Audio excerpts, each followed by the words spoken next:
Narrow election होता है तब तो कहा जाता है कि रनर अप ये रहेंगे, प्रतिद्वंदी ये रहेंगे। जब लीड 4 लाख से ऊपर होती है तो फिर उसको प्रतिद्वंदी नहीं कहा जाता है।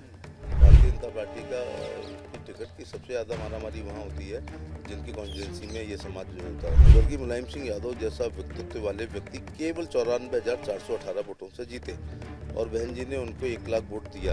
बसपा का गठबंधन नहीं होता तो मैनपुरी भी वो लोग हार जाते। केंद्रीय मंत्री एसपी सिंह बघेल हमारे साथ हैं आज तक से एक्सक्लूसिव बातचीत के लिए। सर, मैं चुनाव प्रचार के दौरान भी आया था, उस वक्त आप बहुत कॉन्फिडेंट लग रहे थे। पूजा सुबह किया है, कितना कॉन्फिडेंस है इस वक्त?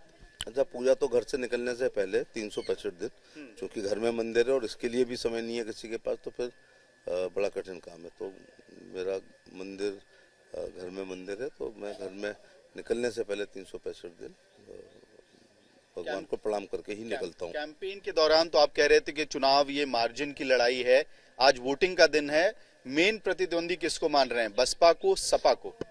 देखिए, जब नैरो इलेक्शन होता है तब तो कहा जाता है कि रनर अप ये रहेंगे, प्रतिद्वंदी ये रहेंगे।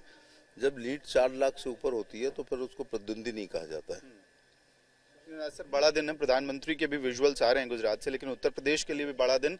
कहा यह जा रहा है कि पहले 2 चरण तो आसान रहे बीजेपी के लिए, लेकिन अब मुश्किलें बढ़ने वाली हैं। एटा, कासगंज, बरेली, फतेहपुर सीकरी, इन सभी जगहों पे ठाकुर समुदाय का गुस्सा, नाराजगी एक बड़ा फैक्टर प्ले आउट कर सकता है इस बार। नहीं, ये मीडिया का बनाया हुआ एक स्टोरी है। जब कुछ नहीं होता है तो किसी इस बात को लेकर चल सकते हैं।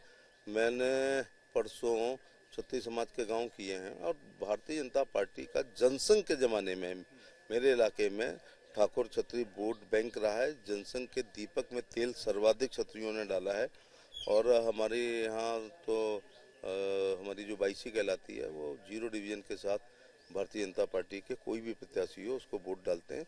तो ऐसा कुछ नहीं है। उत्तर देश का रास्ता यूपी से आता है, यूपी के मुख्यमंत्री उसी समाज से आते हैं। राजनाथ सिंह जी ऊपर नंबर 2 की पोजीशन में प्रोटोकॉल में रहते हैं। राज्य में और केंद्र में इसी समाज के बहुत सारे मंत्री हैं।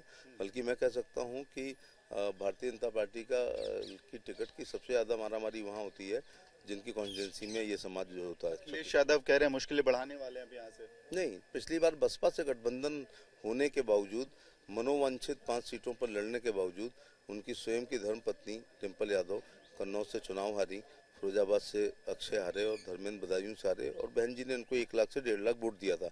अब वो 1-1.5 लाख वोट तो पिछले चुनाव से कम कर दो। देखो, एक मैनपुरी के चुनाव पर आ जाओ कि स्वर्गीय मुलायम सिंह यादव जैसा व्यक्तित्व वाले व्यक्ति केवल 94,418 वोटों से जीते और बहन जी ने उनको 1 लाख वोट दिया और इस बार उन जैसा व्यक्तित्व नहीं है और बीजेपी से कैबिनेट मंत्री जयवीर सिंह लड़ना है। कहने का तात्पर्य ये है कि यदि बसपा का गठबंधन नहीं होता तो मैनपुरी भी वो लोग हार जाते। दूसरा, अगर बसपा अकेले यहाँ लड़ रही है, 1 लाख वोट पाती है, तो सपा के गठबंधन के बाद ऑटोमेटिक 1.25 लाख हो गया होगा। तो अब सपा है नहीं है, तो इसलिए बीएसपी का वोट उनके घर के 500 लोगों को नहीं मिलेगा। पाने के बाद 3 लोग हाथ चौके थे। एसपी सिंह बघेल आगरा की सीट को लेकर आश्वस्त दिख रहे हैं। वही दूसरी तरफ ये जरूर बात कही जा रही है कि एटा, कासगंज, बरेली जैसी सीटें इस बार बहुत क्रूशियल होने वाली हैं उत्तर प्रदेश में, क्योंकि यहाँ पे ठाकुर समुदाय की नाराजगी की बात चुनाव प्रचार के दौरान लगातार देखने को, सुनने को मिल रही थी। वीडियो सहयोगी मृदुल के साथ मैं अमित भारद्वाज, आगरा, आज तक।